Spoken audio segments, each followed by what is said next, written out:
काफ़ी हरियाली देखने के लिए मिलेगी और यहाँ पर आपको कुछ बानर सेना भी बहुत अधिक मात्रा में देखने मिलेगी। अपने हल के स्पर्श से इस विशाल भव्य कुंड का निर्माण भगवान के परम मित्र परम सखा थे ये अष्ट सखाओं में। इस प्रकार से इनका लीला है। साक्षात स्वर्ग प्रतीत होता है। काफ़ी अच्छी लाइटिंग कर रखी है, डेकोरेशन काफ़ी अच्छी है। जय श्री राधे राधे। अभी हम इस समय गोवर्धन में मौजूद हैं। यहाँ हम श्री गिरिराज महाराज की परिक्रमा शुरू करेंगे और परिक्रमा शुरू करने से पहले हम सबसे पहले दान घाटी के दर्शन करेंगे, क्योंकि परिक्रमा शुरू करने से पहले दान घाटी के दर्शन करना अनिवार्य होता है। दोस्तों, यदि गोवर्धन पूजा की बात की जाए तो हिंदू धर्म में गोवर्धन पूजा का विशेष महत्व होता है। गोवर्धन पूजा को लेकर हिंदू धर्म में अनेक धार्मिक मान्यता हैं और आज हम गोवर्धन में मौजूद हैं और आज हम आप सभी को गोवर्धन पर्वत के दर्शन करवाएंगे और आपको परिक्रमा भी करवाएंगे। आज से ठीक 15 दिन के बाद 25 अक्टूबर को गोवर्धन पूजा है और हिंदू धर्म में गोवर्धन पूजा दीपावली के बाद बड़ी ही धूमधाम से मनाई जाती है। और यदि आप भी इस दीपावली 25 अक्टूबर को मथुरा में गोवर्धन पूजा करने के लिए आ रहे हैं और गोवर्धन की परिक्रमा करने के लिए आ रहे हैं तो ये वीडियो आपके लिए बहुत काम का है। शुरू से लेकर अंत तक पूरी जानकारी के लिए वीडियो ध्यानपूर्वक देखें। इस वीडियो के माध्यम से हम आपको गोवर्धन पूजा के विषय में संपूर्ण जानकारी देंगे कि गोवर्धन की परिक्रमा कैसे करें और कैसे गोवर्धन का पर्वत का पूजन करें। तो आइए दोस्तों, इसी के साथ आगे चलते हैं। अभी हम इस समय दान घाटी मंदिर के अंदर उपस्थित हैं और ये सामने गिरिराज जी गर्भगृह है। हम आपको नज़दीक से श्री गिरिराज जी महाराज के दर्शन करवाएंगे। दोस्तों, 24 अक्टूबर की तो दीपावली है और दीपावली अगले दिन गोवर्धन पूजा है। इस दिन इस पर्व पर गोवर्धन और पशुधन की पूजा विशेष रूप से की जाती है। इस दिन प्रत्येक घर में गोबर से गोवर्धन बनाए जाते हैं और उनकी पूजा की जाती है। और इसी दिन किसान भाई अपने पशुओं को नहलाते हैं और उनका श्रृंगार करते हैं और उन्हें गुड़ और चावल भी खिलाते हैं।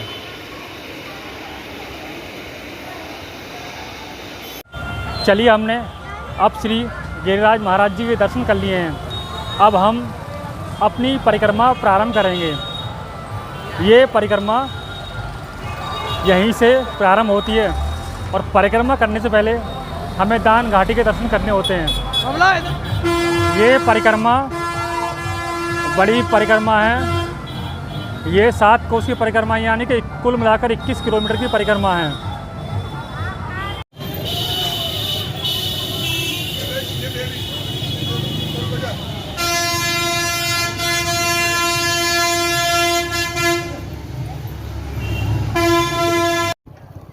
जब ब्रजवासियों ने भगवान श्री कृष्ण के कहने से इंद्र की पूजा करना बंद कर दिया और श्री कृष्ण भगवान ने कहा कि आप गोवर्धन पर्वत की पूजा कीजिए, तो इंद्रदेव ने क्रोध में आकर रात दिन जल की बरसात की और इतनी ज़्यादा बरसात हुई कि पूरे ब्रज में हाहाकार मच गया और बाढ़ आ गई, प्रलय आ गई।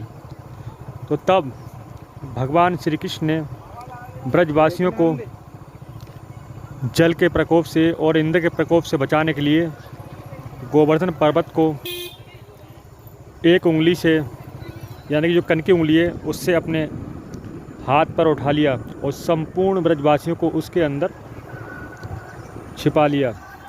और इस प्रकार भगवान श्री कृष्ण ने गोवर्धन पर्वत कनकी उंगली पर उठाकर संपूर्ण ब्रजवासियों की रक्षा की और इंद्र के प्रकोप से बचाया। उसी दिन से आज तक गोवर्धन पर्वत की पूजा की जा रही है और इस प्रकार भगवान श्री कृष्ण ने इंद्र के अहंकार को हमेशा के लिए नष्ट कर दिया। अभी हम परिक्रमा मार्ग पर तकरीबन पैदल चलकर 2 किलोमीटर आगे आ चुके हैं और अभी हम इस समय गोवर्धन पर्वत की परिक्रमा कर रहे हैं। गोवर्धन पर्वत के परिक्रमा मार्ग पर ये एक विशाल कुंड है और इस कुंड का नाम कासनी कुंड है। ये कुंड काफ़ी प्राचीन है, इसकी भव्यता, बनावट, सुंदरता काफ़ी मनमोहक है और यहाँ कुंड के आसपास में आपको काफ़ी हरियाली देखने को मिलेगी और यहाँ पर आपको कुछ बानर सेना भी बहुत अधिक मात्रा में देखने को मिलेगी।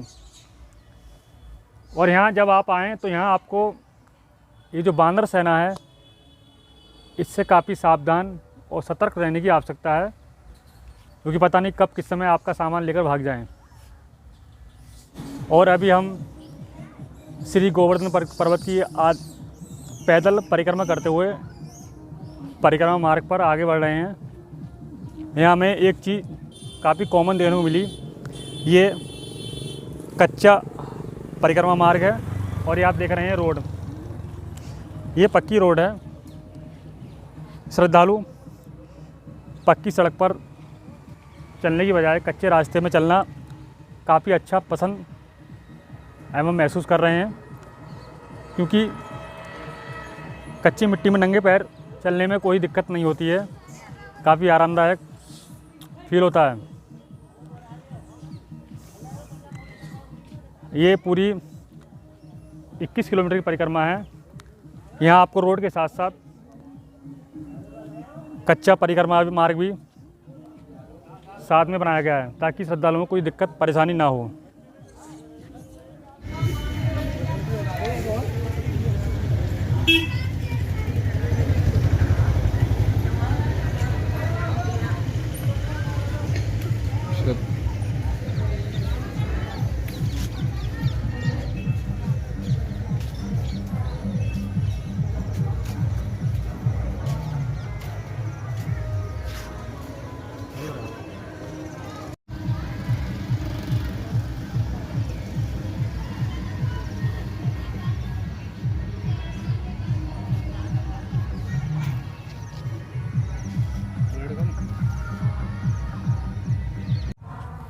अभी हम परिक्रमा करते हुए शंकरषण कुंड पे पहुंच चुके हैं। ये जो आप भव्य विशाल देख रहे हो, ये शंकरषण कुंड है। श्री बलराम जी ने, जो कि भगवान श्री कृष्ण के बड़े भाई थे, उन्होंने अपने हल के स्पर्श से इस विशाल भव्य कुंड का निर्माण किया था और जो 7 दिन लगातार इंद्र के भारी प्रकोप से वर्षा हुई थी, उस बरसात का सारा जल इस कुंड में समाहित हो गया था। इसे शंकरषण कुंड के नाम से जाना जाता है। जब आप परिक्रमा मार्ग पर आगे बढ़ेंगे तो आपको ये कुंड देखने को मिलेगा।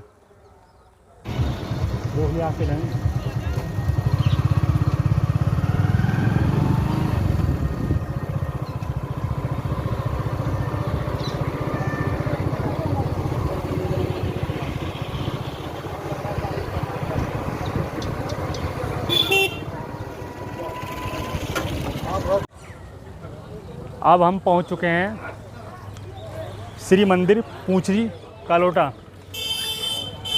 हम आप सभी को यहाँ के दर्शन कराएंगे और इस मंदिर की विशेषता भी आप सभी को बताएंगे। चलिए।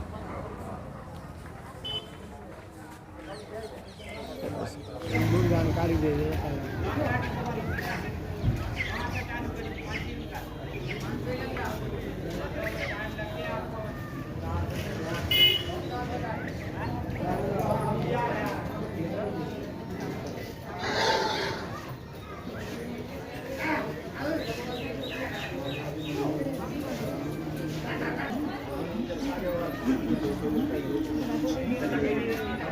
जय हो।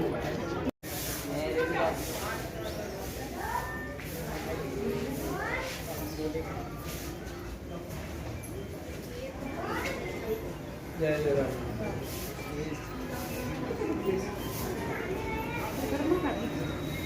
महाराज की जय। बोलिए पूछरी के लौठा की जय।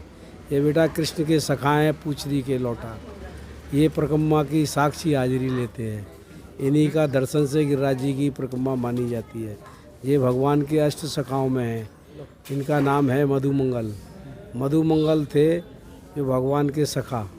ये सतयुग में शंकर थे, त्रेता में यही हनुमान जी थे, द्वापर में भगवान के सखा रहे पूछरी के लौटा। भगवान के यहाँ परिक्रमा देते हैं जो भी भक्त लोग, उसकी साक्षी हाजिरी लेते हैं। इन्हीं का दर्शन से गिरिराज जी की परिक्रमा मानी जाती है। यहाँ भक्त लोग आते हैं, दर्शन करते हैं और अपनी हाजिरी लगाते हैं। ये प्राचीन काल मंदिर है, विश्व विख्यात मंदिर है। इनके जैसा दूसरा मंदिर विश्व में कोई भी नहीं है। ये भगवान के समय से विराजमान है और भक्तों की हाजिरी ले रहे हैं और ठाकुर जी इनको दर्शन दे रहे हैं। ये बताते हैं प्रभु को कि प्रभु तुम्हारे ये भक्त यहाँ गिरिराज जी परिक्रमा करने आए। इनका नाम था मधुमंगल। भागवत में मधुमंगल था। जब भगवान चले गए, जब पीछे से गोपियाँ रह गई, भगवान की 9 लाख गोपियाँ थीं। अब गोपियों ने पूरे ब्रजमंडल में कन्हैया को ढूंढा, वो नहीं मिले। उनमें से एक गोपी को मालूम था कि उनका एक सखा गिरिराज जी परिक्रमा में भक्तों की हाजिरी ले रहे हैं, चलो उनसे चल के पूछते हैं। तो यहाँ गोपियाँ आती हैं, वो पूछती हैं। एक गोपी कह रही है सखी तू पूछ रही, और दूसरी कह रही है तू पूछ रही। तो पूछने से नाम पड़ा पूछ रही, और जब वो पूछ करके लौट गई तो इनको नाम पड़ा पूछरी को लौटा। इस प्रकार से इनका नाम पड़ा पूछरी का लौटा। पूछो और लौटो, भगवान के इन सखा का ये नाम पड़ा पूछरी के लौटा। ये भगवान के परम सखा थे। आज भी श्रीनाथ जी नाथ द्वारा दर्शन करते हैं तो वहाँ पहला जयकारा इन्हीं का लगता है और भोग प्रसाद भी पहले इन्हीं का रखा जाता है ठाकुर जी से पहले, क्योंकि भगवान श्री कृष्ण ने जो इनका झूठा कड़ी चाटा था। ये भगवान के परम मित्र परम सखा थे, ये अष्ट सखाओं में। इस प्रकार से इनका लीला है। रक्षा करी सारे ब्रज की, रक्षा करी सारे ब्रज की कृष्ण सखा, और लिए हाथ में सोटा, और पेलत हैं दंड और पीवत हैं नित्य दूध अदौटा। बैठे रहें गिरिराज तरेटी, कभी नंदन बांध के चंदन खोटा। देई से लौटा और कटी पे लंगोटा, नाम पड़ो इनको पूछरी को लौटा। बोलिए पूछरी के लौटा की, बोलिए गिरिराज महाराज की। अभी हम परिक्रमा करते हुए पूछरी का लोटा के दर्शन करने के बाद इसी मार्ग पर आगे बढ़ रहे हैं जतिपुरा की तरफ। जतिपुरा की दूरी की बात की जाए तो जतिपुरा की दूरी यहाँ से मात्र 2 किलोमीटर है। हम धीरे धीरे जतिपुरा की तरफ आगे बढ़ रहे हैं। अभी हम इस समय जतिपुरा की जो मेन मार्केट है वहाँ हम पहुँच चुके हैं। यहाँ से आप देख रहे हैं ये जो रास्ता है सीधा जतिपुरा मंदिर की तरफ जाता है। हम गर्भगृह के अंदर कैमरा नहीं ले जा सकते क्योंकि कैमरा ले जाना गर्भगृह के अंदर अलाउड नहीं है। और हम अभी इस समय जतिपुरा मंदिर पहुंच चुके हैं। ये आपको रास्ते में जो कि जतिपुरा मुखारबिंद वाली गली है, जैसे ही आप उस रास्ते में आगे की तरफ चलोगे तो आपको दोनों साइडों में प्रसाद की दुकानें मिल जाएंगी। यहाँ आप मंदिर पर चढ़ाने के लिए यहाँ से प्रसाद ले सकते हैं और भी सामान यहाँ पर खरीद सकते हैं। यहाँ पर आपके ज़रूरत की सभी चीज़ें उपलब्ध हैं। और यहाँ मुखारबिंद वाली गली में दोनों साइडों में प्रसाद की दुकान है, यहाँ से आप प्रसाद ले सकते हैं और खाने पीने का भी सामान यहाँ पर उपलब्ध है।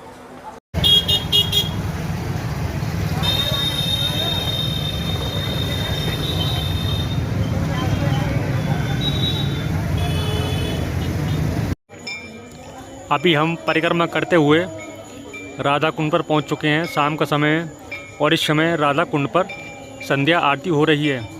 ये जो आप देख रहे हैं सामने ये राधा कुंड है, काफ़ी भव्य एवं मनोरम दृश्य है और हम आपको थोड़ा नज़दीक लेकर चलते हैं।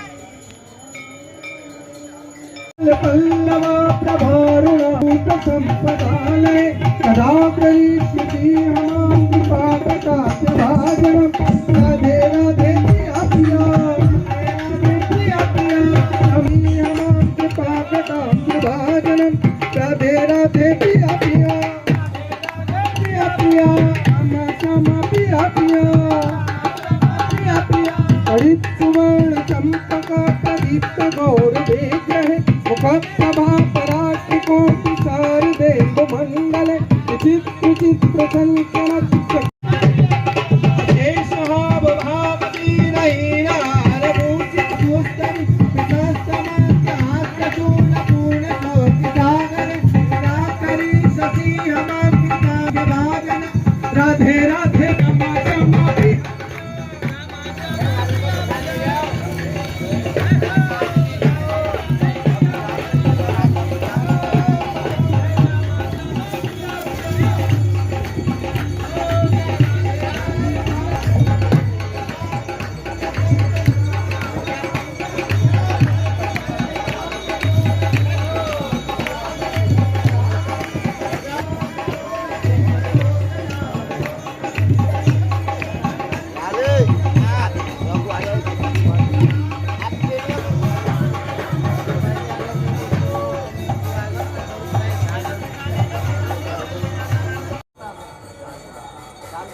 राधे राधे, जय श्री राधे कृष्णा। अभी हम इस समय राधा कुंड पर मौजूद हैं और संध्याकालीन का समय है। इस समय श्री राधा रानी की संध्या आरती हो रही है। बड़ा ही भव्य मनमोहक दृश्य है।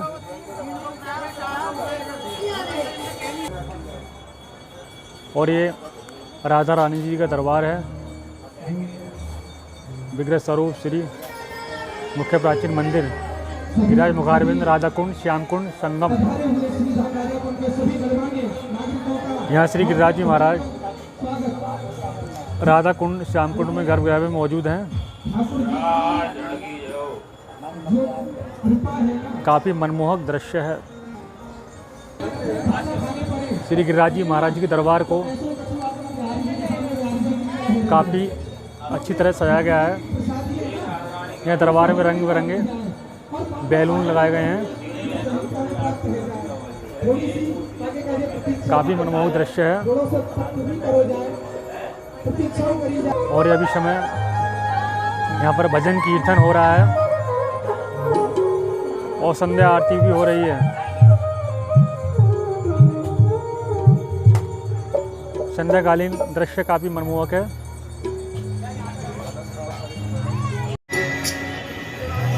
बरहा पीडम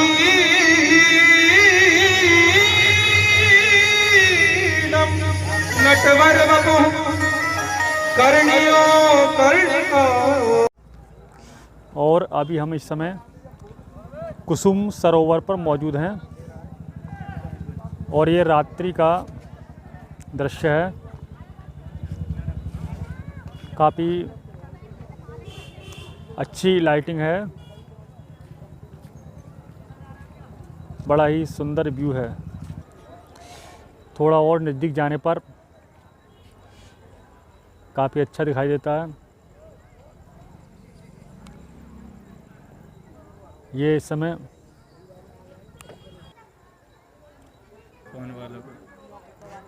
काफ़ी अच्छी लाइटिंग कर रखी है। जब आप परिक्रमा मार्ग से होते हुए आओगे तो ये कुसुम सरोवर रास्ते में ही पड़ेगा। रात्रि में इसका दृश्य और भी सुंदर एवं मनमोहक होता है। आपको थोड़ा और नज़दीक लेकर चलते हैं।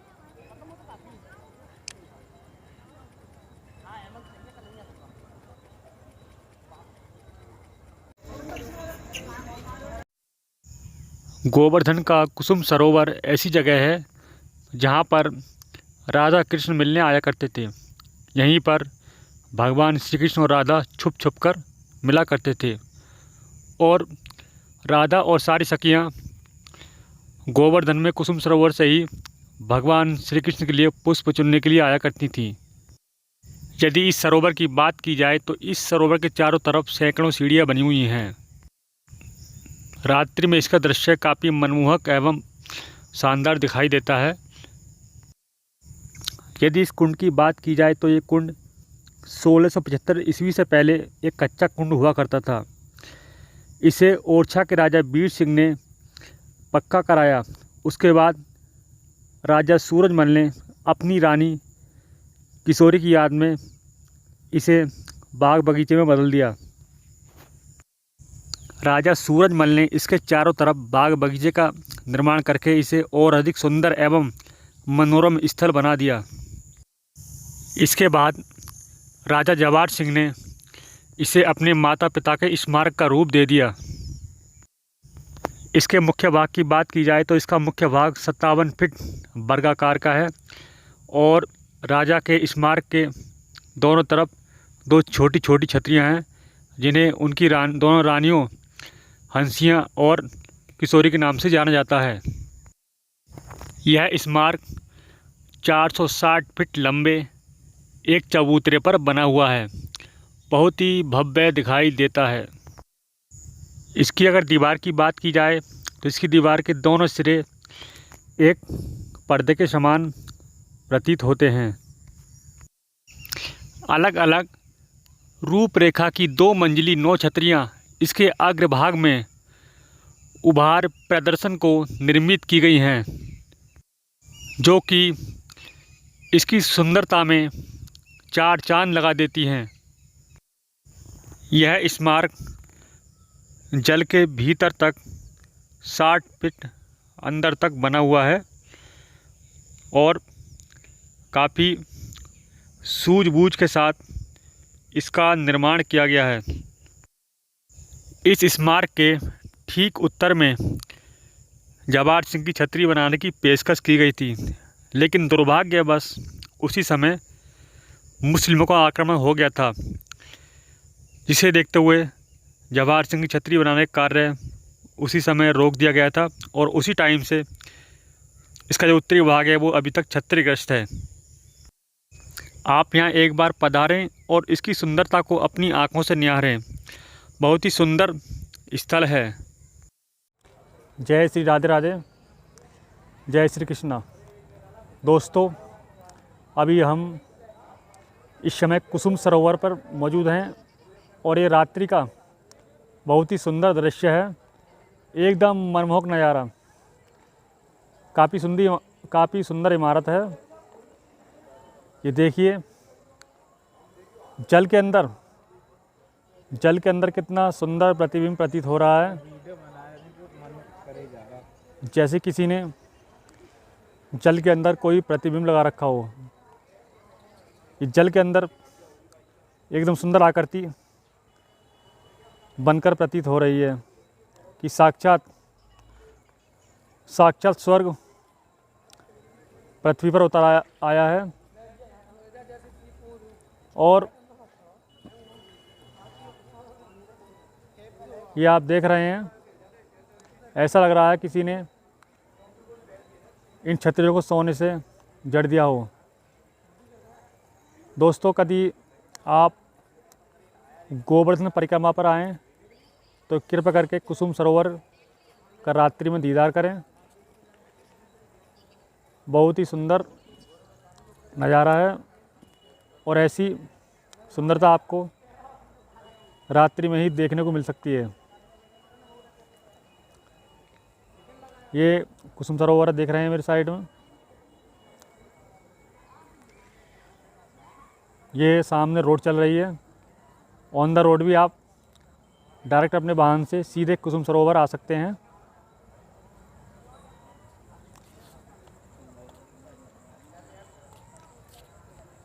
ये यहाँ पर घाट भी बनाए गए हैं। कुसुम सरोवर के विषय में कहा जाता है कि गोपियाँ यहीं से पुष्प तोड़कर श्री कृष्ण भगवान के लिए ले जाती थीं, ऐसा कहा जाता है।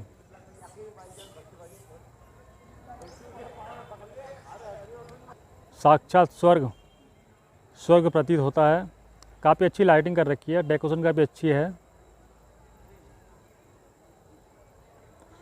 एकदम मनमोहक दृश्य।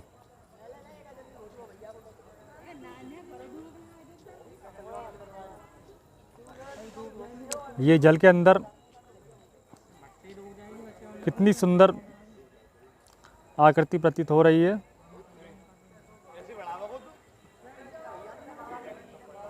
ये देखिए,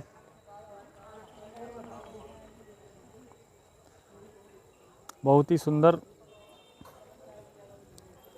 दृश्य है। एक बार आप भी गोवर्धन आएं और कुसुम सरोवर के दर्शन करें। जय श्री राधे राधे। और अब हम फाइनली मानसी गंगा पहुंच चुके हैं। यहीं आकर हमारी गोवर्धन पर्वत की परिक्रमा पूरी होती है। परिक्रमा पूरी होने के बाद मानसी गंगा में स्नान करना बहुत ज़रूरी होता है। आप जब भी आएँ मानसी गंगा में स्नान अवश्य करें और यहीं पर हमारी परिक्रमा समाप्त हो जाती है। आप अपने जीवन काल में एक बार समय निकालकर ब्रज यात्रा पर अवश्य आएँ।